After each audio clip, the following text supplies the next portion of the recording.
وعلیکم السلام ورحمۃ اللہ وبرکاتہ۔ کہتے ہیں جی اس حدیث کی تشریح فرما دیں، یہ بخاری کی انہوں نے حدیث 114 نمبر یہ بھیجی ہے۔ محترم بھائی، اس حدیث میں یہ بتایا جا رہا ہے کہ نبی کریم صلی اللہ علیہ وسلم کی وفات کا وقت جب ہوا تو اس وقت گھر میں حضرت عمر بن خطاب سمیت کئی لوگ موجود تھے، تو آپ علیہ السلام نے قلم اور کاغذ منگوایا کہ وہ لاؤ، میں آپ کو تحریر یعنی کچھ لکھ دوں، جس کے بعد آپ کبھی نہیں بھولیں گے۔ تو اس پر صحابہ کا اختلاف ہو گیا۔ حضرت عمر رضی اللہ عنہ نے کہا کہ آپ کی تکلیف کی وجہ سے کہ انہوں نے اس کا اختلاف کر لیا، بعض صحابہ جو ہے وہ آپس میں بحث و مباحثے والا ماحول بن گیا۔ تو اللہ کے رسول صلی اللہ علیہ وآلہ وسلم نے کہا تھا کہ آپ میرے پاس سے اٹھ جائیں، یعنی یہ بات کہی تھی۔ یہ صحیح بخاری کے اندر 7366 نمبر پر بھی موجود ہے، اور آپ کی بھیجی گئی حدیث کے اندر بھی یہ بات ہے۔ پھر ایک حدیث میں یہ ہے کہ یہاں سے چلے جائیں، میری موجودگی میں اختلاف درست نہیں ہے، وہ یہی والی حدیث ہے آپ کی 114 نمبر، کہ اس میں یہ ہے کہ میری موجودگی میں اختلاف درست اور مناسب نہیں ہے۔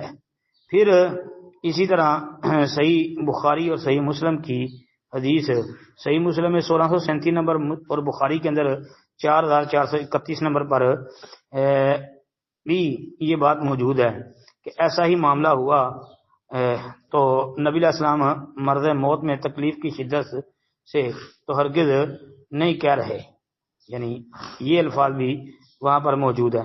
بہرحال اس بارے میں ایک حدیث آپ کے سامنے رکھتا ہوں، صحیح بخاری کی یہی پوری حدیث، یہ 4431 والی جو ہے، یہ اصل میں ہے کہ نبی کریم صلی اللہ علیہ وسلم پر مرض موت کی تکلیف شدت اختیار کر گئی تھی۔ آپ علیہ السلام نے فرمایا میرے پاس کچھ لاؤ، میں تحریر کر دیتا ہوں، جس کے بعد کبھی نہیں بھولو گے۔ اس بات پر صحابہ اختلاف کرنے لگے۔ نبی علیہ السلام کی موجودگی میں اختلاف ہرگز مناسب نہیں تھا۔ صحابہ کہنے لگے آپ کو کیا معاملہ درپیش ہے؟ آپ صلی اللہ علیہ وسلم کی یہ بات شدت تکلیف کی بنا پر تو ہرگز نہیں ہے، اس بات کو سمجھتے کیوں نہیں؟ وہ بار بار کہتے کہ آپ ضرور لکھیں۔ تب رسول اللہ علیہ الصلوۃ والسلام نے فرمایا مجھے میرے حال پر چھوڑ دیں، میں سمجھتا ہوں کہ لکھنے کی ضرورت نہیں۔ جی یہ بات صحیح بخاری اور مسلم کے اندر موجود ہے۔ اصل میں وہی بھی مکمل ہو چکی تھی، جو اللہ نے شریعت نازل کرنی تھی وہ پورا دین نازل ہو چکا تھا، یہ اس وقت کی بات ہے۔ باقی آپ صحیح بخاری کی جو شروحات ہیں آپ جب ان کو پڑھیں گے تو آپ کو مزید باتیں بھی مل جائیں گی، لیکن اس میں بڑی واضح بات صاف ہے کہ اللہ کے رسول علیہ الصلوۃ والسلام نے کہا تھا کہ مجھے میرے حال پر چھوڑ دیں، آپ جو مجھے لکھنے کا کہہ رہے ہیں میرے مطابق نہ لکھنا ہی بہتر ہے۔ جی السلام علیکم ورحمۃ اللہ۔ وعلیکم السلام ورحمۃ اللہ وبرکاتہ۔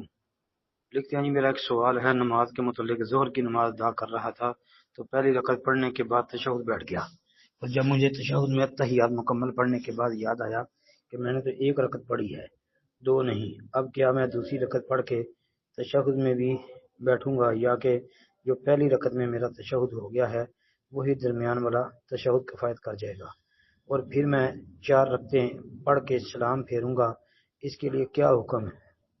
اچھا محترم بھائی، آپ نے پہلی رکعت کے بعد مکمل تشہد پڑھ لیا تقریباً، یعنی